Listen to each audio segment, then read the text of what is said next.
Here on today's episode of the Locked On Syracuse Podcast. It's a Tommy Tuesday, and it's coming up.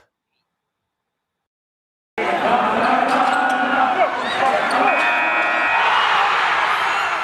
are Locked On Syracuse, your daily podcast on the Syracuse Orange, part of the Locked On Podcast Network, your team every day.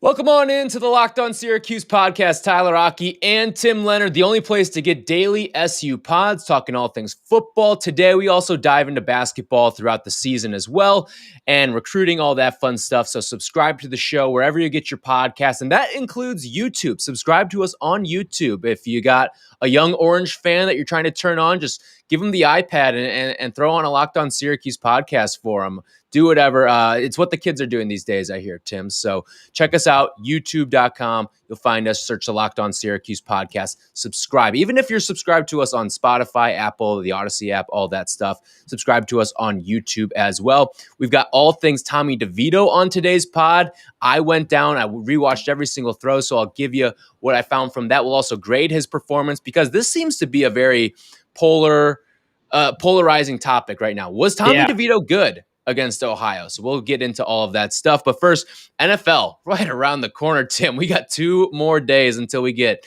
an NFL game. Bucks, Cowboys, cannot wait for it. Nobody's getting you ready for it quite like the Locked On Podcast Network. August 30th through September 8th, Locked On's Ultimate Season Preview is taking you through every single team, every single division with the help of Odyssey's Ross Tucker and Jason La Canfora. Follow the Ultimate Season Preview 2021 feed on the Odyssey app or wherever you get your podcast. And those things are coming up on the end now. I mean, only 2 more days of that, so be sure to get in on all of that. If you are a football fan, which we know you are if you're listening to a Syracuse football podcast, be sure to get your NFL fix in as well. All right. So today on the show, I went back and I watched every single Tommy DeVito throw, and I've got some thoughts from what I saw from the what is he now? Red shirt. Who knows, man? He's been here too long to be this bad. That's my short summary. The COVID year has thrown everyone off. No one knows what year anyone is in college anymore. But no, he is a redshirt junior technically for Tommy DeVito. And I'm looking back at some of these throws that he made. You could tell there was certainly a warming up period for him. All right. So I'll start with drive 1. They let him throw the ball just one time, and it was a screen pass to Taj Harris. What you're going to notice with Tommy DeVito throughout the entirety of this game, they did not take the training wheels off, I feel like. No. They really let him game manage through this game. He threw the screen to Taj Harris. Drive 2, throws another quick little pass to Taj Harris. The constant theme was this. It was short passes and a lot of things that were getting out of his hand very quickly. And a lot of that probably has to do with the offensive line that was in front of him as well. It does feel like, watching back the game to me, they did not fully disclose their playbook in week 1. No. I don't know if you agree, but it feels like they just kind of knew they could win with Sean Tucker. It's Ohio, who I get it. Like, Ohio's a pretty good team, and they won pretty convincingly. I don't know if they are. They didn't play as good as I thought. Between the coaching, execution, there was a lot of things that I think we may have overhyped Ohio going into that. Yeah, and but I've also, you got to give Syracuse some credit for that, right? No, absolutely. Their defense made them look bad. Right. I think it goes both ways. Syracuse played extremely well. Ohio played very poorly, and I don't think they're as good of a team after watching that. And I think a lot of it does come down to coaching. Now, it's a very tough task for Tim Albin. Stepping in the middle of an offseason is never easy for anyone. The emotional toll it takes, just the mental toll that it takes. There's a lot that goes into that process. And I don't think that Ohio team was ready for week 1. Maybe they're a little bit better towards the end of the season and when they're playing more of their MAC opponents who there's a lot more familiarity with. But I didn't come away impressed by Ohio one iota after that game. In fact, I don't even think they did a single thing well aside from maybe like kicking field goals. And they did miss the 50-yarder, but that's a whole nother story that I dived into a little bit on the last podcast, our recap podcast, how that was just a stupid decision from the get-go. But in terms of Tommy, he made a lot of really good decisions in this game, I feel like. The execution wasn't always there, but decision-making in the passing game, decision-making in the running game, I think that he actually did a fairly good job of all of that. I think he looked good in a game that he should have looked good. So I'm not going to overrate it or overreact to it because he only threw the ball 17 times. He threw it for 92 yards. So, I mean, how much do you really take from a performance Those aren't going to wow you. Yeah, but at the same time, what did we want to see from Tommy DeVito this year? We wanted to see more poise in the pocket, less sacks, just less deer in the headlights, panicky type of plays. And it was a combination of the offensive line not allowing him to get under pressure as much, and also him just seemingly being better at getting the ball out quicker, getting through his progressions quicker and all that. And he didn't make any mistakes in the game, really. I mean, maybe he was off on a couple throws here or there. Maybe he could have taken advantage of a couple plays. Like the one play we talked about where he got sacked, it seemed like it was kind of a botched play from Syracuse internally, but you brought up how there were guys open on that play. Sure, he missed chances. You're not going to be perfect, but overall, he should have looked good in this game, and he looked pretty good for how Syracuse designed the game plan and everything. So I'm looking through, I charted every single pass that he made. He did not complete a pass for more than 7 yards until the fourth drive. And that to me is, I mean, talk about warming up. It took quite some time. And again, the numbers are there. Nothing is going to wow you about his numbers from this game, except maybe the rushing attack. He was very, very solid there. But passing-wise, 11 for 17, 92 yards. That's not the quarterback play of a bowl team, unless it's like the old Georgia Tech teams or any team that's running the triple option. Those are not numbers that are going to win you a lot of football games. And that's why I think this Rutgers game coming up is a very good litmus test for what we can expect out of Syracuse. But the early impressions from Tommy DeVito, not a lot of trust in him. And I brought it up the last show too. You look at his deep passes. He took 2 deep shots. Those are throws of over 20 yards in this game. He was 0 for 2. Missed both of them. Spun Courtney Jackson around on one of them. And then the other one to Taj Harris, overshot him a touch. If he hits him in stride, it's probably a touchdown. And we may be talking about Tommy DeVito a lot differently in this one. But at the end of the day, he was given the keys to drive the Ferrari twice. He didn't crash it, but you didn't let him go on the highway with it either. Yeah, I don't even know if he drove a Ferrari on Saturday. It may have been more of a Prius, and he was just keeping it in the lane. But that's fine. I mean, that's what the game. But it wasn't a Tesla. It wasn't a self-driving car out there either. Right. You have to do something, sure. And he passed the test for sure. But, you bring up the 2 deep throws, and that's really all he did. I think Taj maybe could have reeled in the first one. I'd like to see him and Taj just get a little bit better chemistry considering how long they've been on the same team together. And it's weird because Taj was really good his freshman year when it was mostly Eric Dungy. He's been good. Like Clayton Welch hit him for a 90-yard touchdown one game. Rex Culpepper, remember his first play against Pitt last year was a touchdown to Taj. So I feel like Taj has gone deep and executed the deep balls even better with quarterbacks not named Tommy DeVito, which doesn't really line up because what was DeVito billed to be coming in? He was billed to have this great deep ball. So I guess that's the positive swing to this is what did he struggle with in this first game? He didn't really get anything over the top of the defense or didn't go deep or unlock anything. And that's something we know he has done before for Syracuse. Yeah, I heard you talking about that. You were just on ESPN Syracuse earlier today.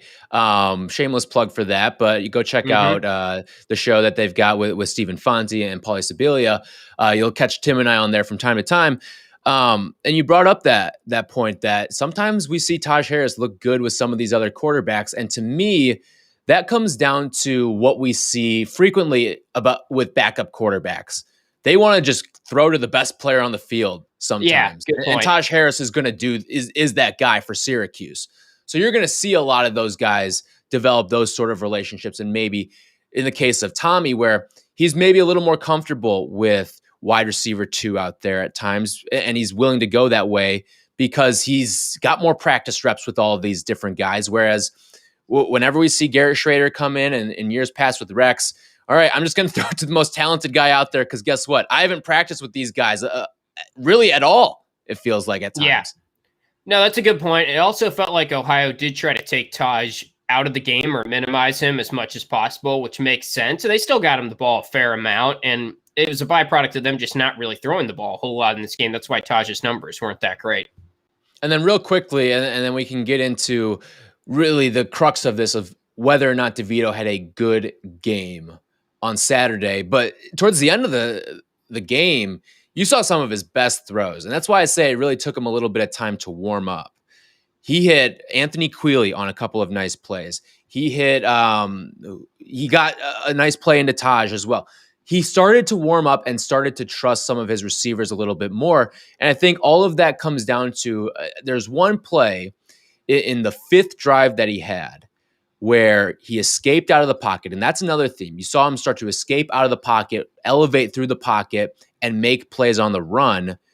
And he found receivers that, okay, you're in trouble. I'm going to break my route off early and then run with you and make this an easier play. Anthony Quealy had a very high IQ route like that at one point in this game. And to me, when DeVito, it feels like there's almost a trust issue at times with him, whether it's with his receivers, whether it's with his offensive line. And getting over that hump is going to be extremely huge for him in developing success this season.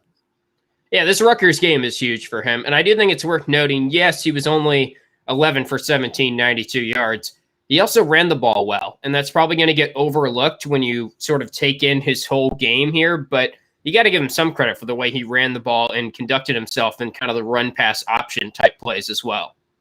Absolutely. All right. Real quick, got to tell you about a few things in life that just aren't fun to talk about. It is excessive sweating. You know, when you're sweating through your shirts for no reason, it is embarrassing, right?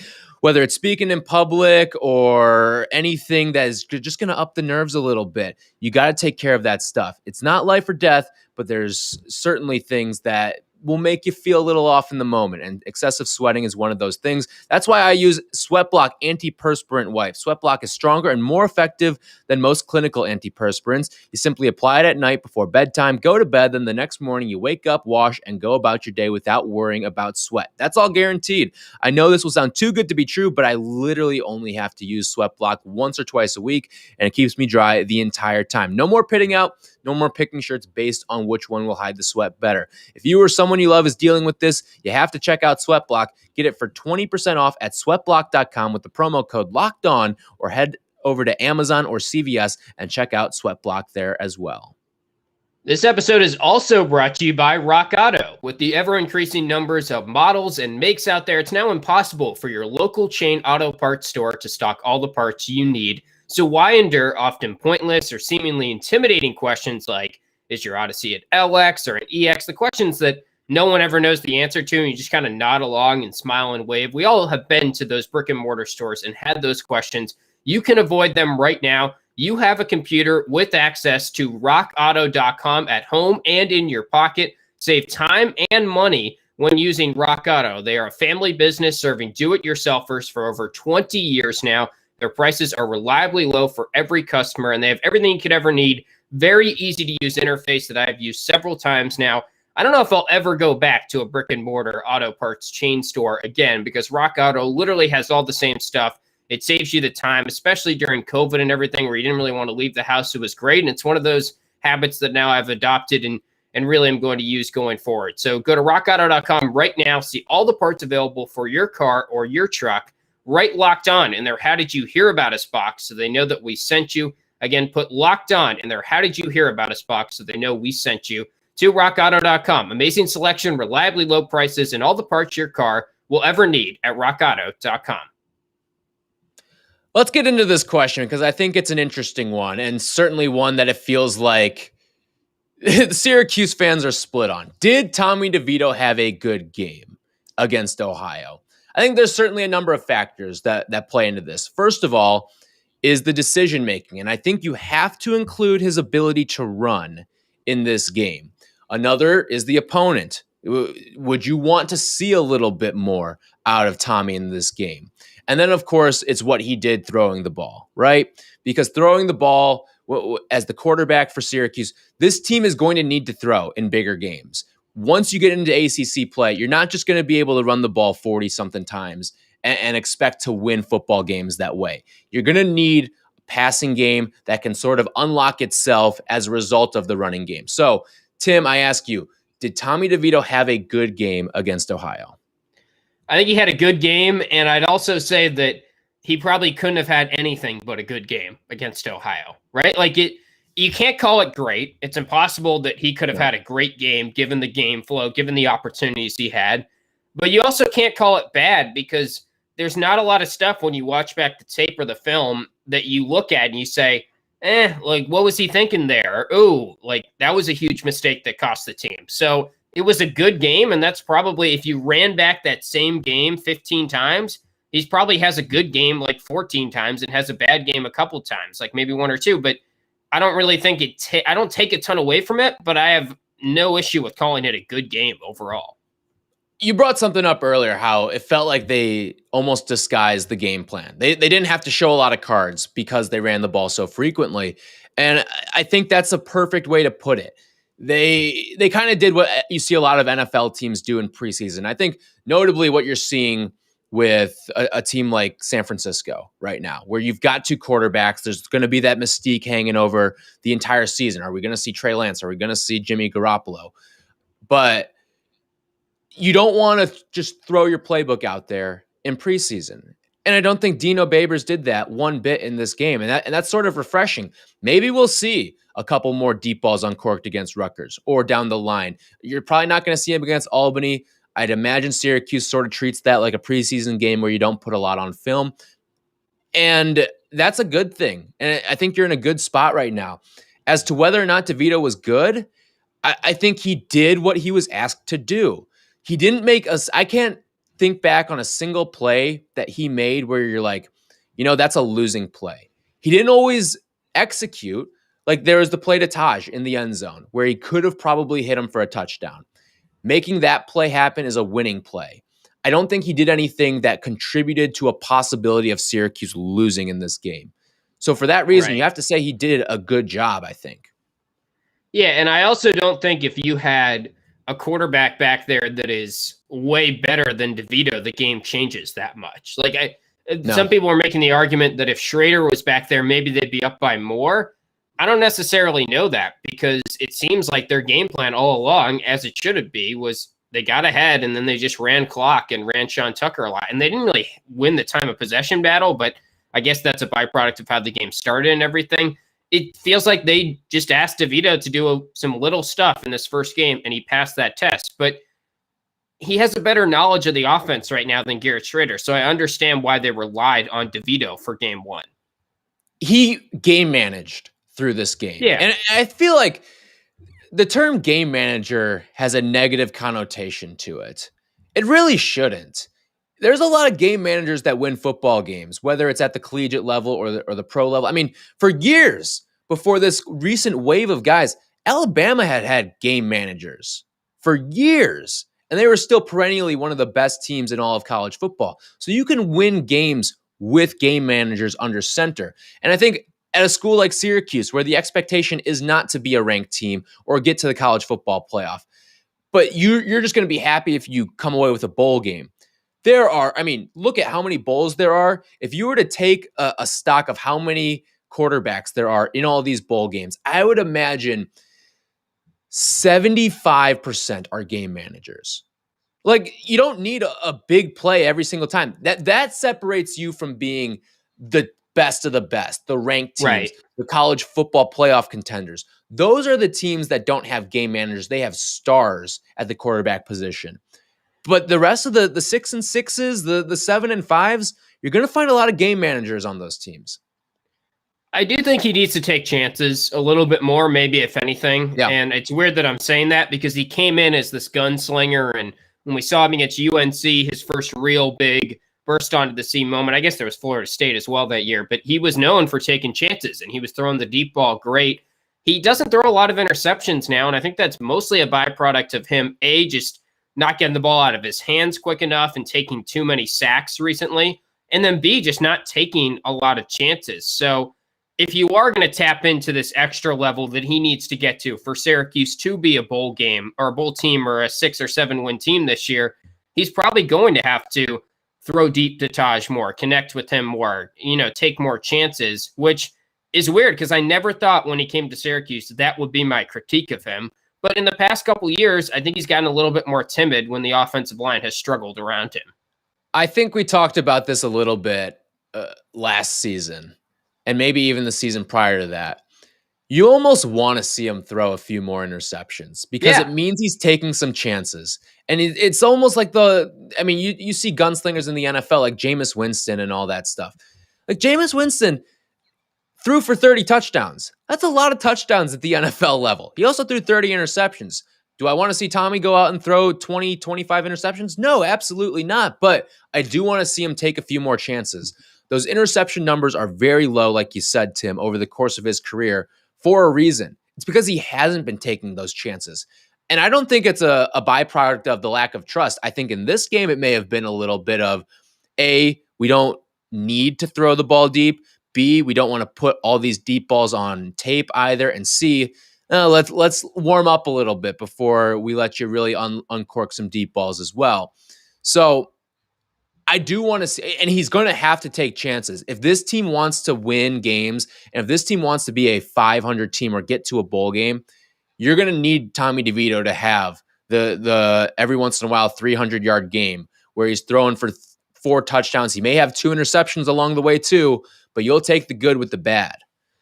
Yeah, I think the game plan they used against Ohio is not going to work against Rutgers, and he's going to have to stretch the field a little bit more. So that's the big question mark now is, can he tap into some of what he had when he first came to Syracuse and drop the timidness and make it sort of a fearless gunslinger approach? Because if they're going to beat a Liberty, if they're going to beat, a Virginia Tech on the road, Florida State on the road later in the season, it's going to take some winning plays from Tommy DeVito. And he didn't do a whole lot of quote unquote winning plays that popped off the page at you against Ohio, but he didn't have to in that game. He's going to have to going forward. Right. He didn't make winning plays. He didn't make losing plays. He just made plays. Yeah. I think that's the best way to put it. So overall, I think both you and I are in agreement. Tommy DeVito was good enough against Ohio. He's going to have to be much better against Rutgers. He's going to have to be much better in the ACC as well. All right, it's that time of year again. All eyes turn to football as teams are back on the gridiron to start off the season. And as always, BetOnline is your number one spot for all the pro and college action this season. Get all the updated odds, props, and contests, including online's biggest $500,000 NFL mega contest and the world's largest $200,000 NFL Survivor contest, all of which are open now at betonline.ag. Head on over to the website or use your phone to sign up and receive your 100% welcome bonus when you use our promo code LOCKEDON. And also, be sure to take advantage of their opening day super promo, where if you make a bet on the season opener on September 9th between the Bucs and the Cowboys, your wager will be refunded up to $25 if you lose, for new customers only when you sign up and use the promo code NFL100. From football, basketball, boxing, right to your favorite Vegas casino games, don't wait. Take advantage of all the great offers available for the 2021 season at BetOnline, your online sportsbook experts. Getting into the grading of Tommy DeVito, I look at it and it feels like they tell you that a C is average, right? But I don't feel like a C is an average grade. It feels like there's a more negative connotation to a C. And my final grade for Tommy DeVito in this game is a B-. He did a lot of things that helped get you in the right position, especially with his legs. I thought his decision-making was one of the better games that he's played as a Syracuse quarterback. But you had a chance to elevate this to an A-, an A-level game if you convert on some of those deep shots, if you hit Taj Harris in the end zone, if on that sack that he took, you saw that there were 2 other guys open and maybe you found them there. Tommy probably should have had 2 touchdowns thrown in this game. Instead, he comes away with just the one that he ran for. He's probably a B in my book because at the end of the day, his main goal is for Syracuse to win the football game, and they won the game by 20 points. So I'm not going to knock him too much. I mean, Dino praised him after the game. He said he thought he did really good under the circumstances. He did some good stuff. He was only sacked once. He ran the ball pretty well and probably better than we've seen him run in recent memory. I'd give him an A- for rushing. I mean, I think it was that good. I mean, the decision-making and all that stuff and when to tuck, when to give off to Sean Tucker. I thought he was really, really strong in that department.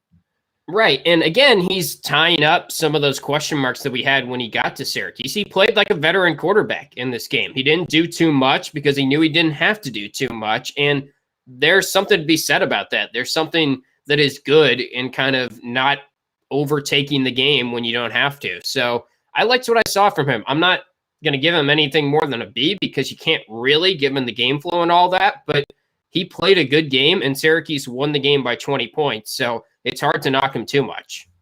One other thing I do want to bring up, and it kind of goes into the grading here, but he was pretty good when he was blitzed. In fact, some of his best numbers came. He was blitzed on 9 dropbacks. He completed 7 of those passes for 67 yards. So he was blitzed the same amount of times as he wasn't blitzed.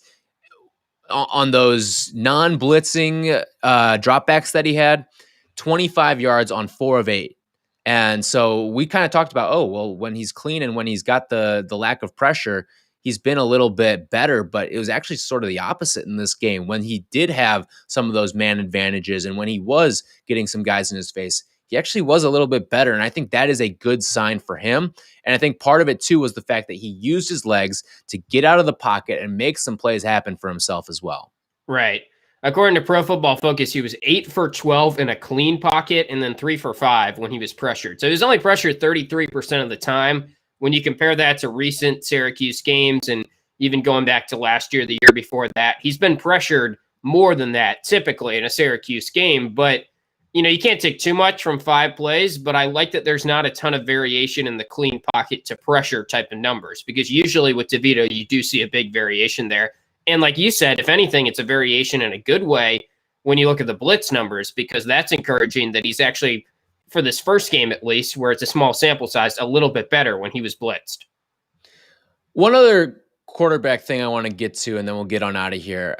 It's the topic of Garrett Shrader. This is another thing that has sort of been polarizing with Syracuse fans from this opener against Ohio. Again, for a team that was given a win total on BetOnline.ag of 3 to go out and win the opener 29-9 when you were an underdog on the road, and there's all these questions at quarterback, it is kind of staggering to me and almost throwing me for a loop here. But should Garrett Schrader have played more? And we put a Twitter question out, a poll out, and you can follow us at LO_Syracuse for that. But I asked the question, simple question: would you have liked to seen Garrett Schrader a little bit more out there? And 52% said no, Tommy DeVito was the right call and he played the perfect amount. And 48% said they would have liked to see a little more Garrett Schrader. I don't get why people wanted to see more Garrett Schrader. Like, can you explain this to me? I don't get it.